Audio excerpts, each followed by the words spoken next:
Good morning mga idol. Yan, nagluluto tayo ng ginataang tulingan.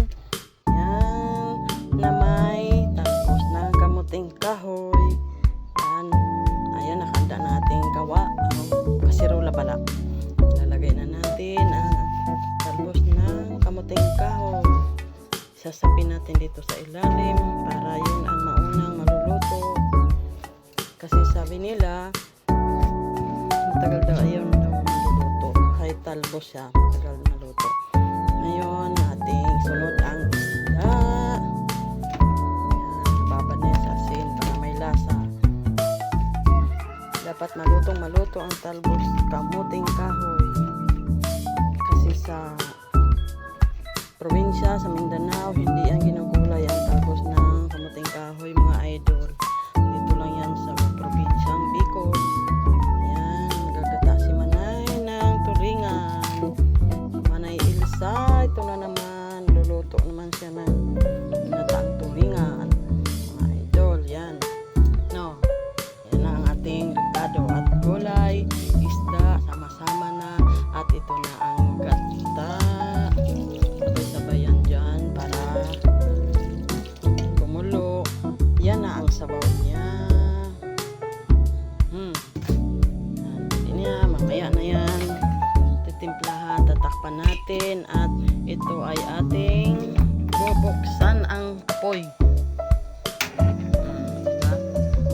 Yan, mamaya babalikan natin pag kumulo na. 24 hours later. Mga idol, balikan na natin ang ating niluluto. Yung ginataang tulingan na may talbos kamuting kahoy. Kasi wala akong taga-video, kaya sarili ko ang videographer. Ako ang cameraman, ako ang tagaluto. Kaya ngayon, ito, pabaliktadin ko na naman yung camera doon naman sa niluluto natin. Sisilipin na natin kasi baka luto na. Kanina ba yan? Ito na, ito na. Yan. Yan na. Ating ginataang tulingan na may talbos ng kamuting kahoy. Ito yung talbos ko ng kamuting kahoy. Yan, luto na. Malata na guys. Malata na. Tinimplahan ko na yan kanina at ngayon ay lalagay ko na lang ang katanggata. Kasi lagi yan may katanggata. Ang katanggata kasi unang tiga, kaya malinamnam ito. Lagi yan may katanggata. Diba? Andyan na yung ano niyan kanina, lasa. Kulo-kulo na naman yan uli. Ang marikado nandiyan na, may ano na yan. Sili nga ba?